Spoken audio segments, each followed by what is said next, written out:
Dr. Intan, you have 2 cards. Can you take both together? Thank you, Mr. Chairman. Academic streaming was first introduced in our mainstream primary schools in 1979 and our mainstream secondary schools in 1980 under the then new education system as a result of the report on the Ministry of Education published in 1978, or what is popularly known as the GO report. It has been 40 years since we started streaming our students in schools according to their academic abilities, into normal bilingual, extended bilingual or monolingual streams in primary school, and the gifted special express normal academic NA or normal technical NT streams in secondary school. Some of us may argue that streaming is necessary and helps to ensure that teaching can be pitched appropriately to students' learning aptitudes and at a pace suited to their academic abilities. As an academic, I can attest to that utilitarian purpose of academic streaming.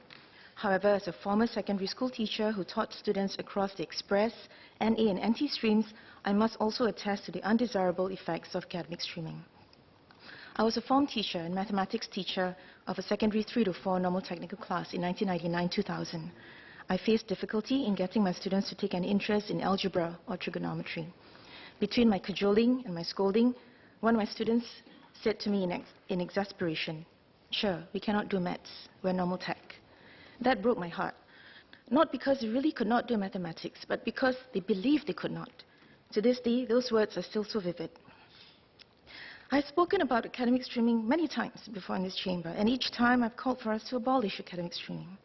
It has been 40 years, it has served its purpose, but it is time for us to move on and recognize that academic streaming places self-limiting beliefs on students who think they are only as good as the stream they are in.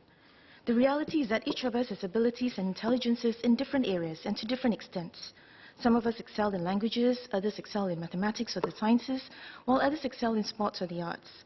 However, there are still parents, employers, and members of the public who believe that certain academic streams are inferior and will treat students from those streams with lower expectations, typical of what academics term the Pygmalion or horizontal effect.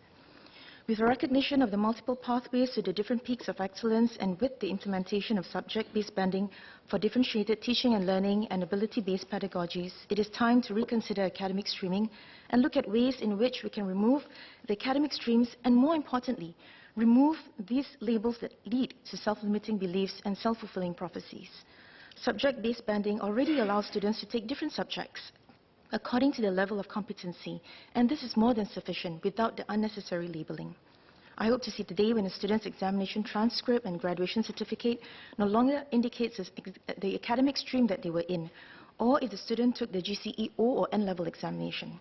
Instead, it will indicate the student took English and mother tongue languages at the higher level, mathematics and science at the standard level, or humanities and the arts at the foundation level, as an example. I hope to see a student's examination transcript showing that the student has a diverse range of abilities in different subjects, as well as their strengths in specific ones, and where you can, in no way, discriminate one student from another because of perceptions of their potential based on past abilities in high-stakes examinations. On a related note, I would like to once again implore the Ministry to reconsider the express stream academic requirement for students admitted into the specialized independent schools, the Sports School and School of the Arts, or SOTA.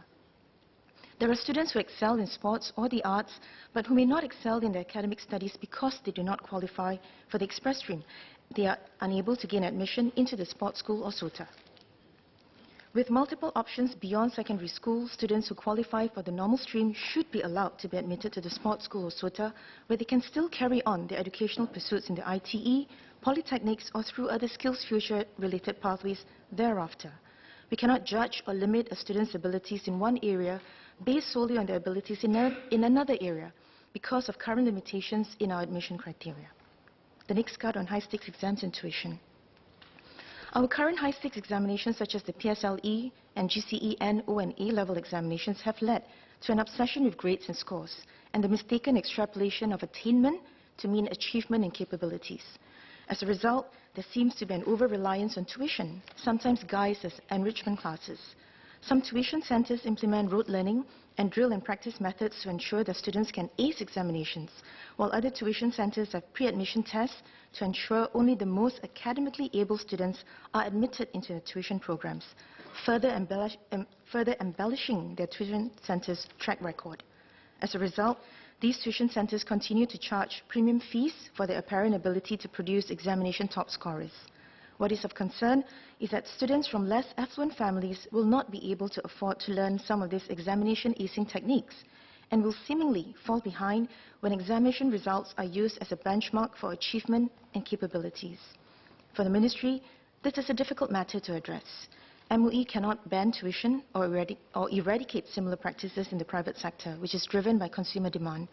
But what the MOE can do is to realign the focus on achievement and personal development rather than attainment alone.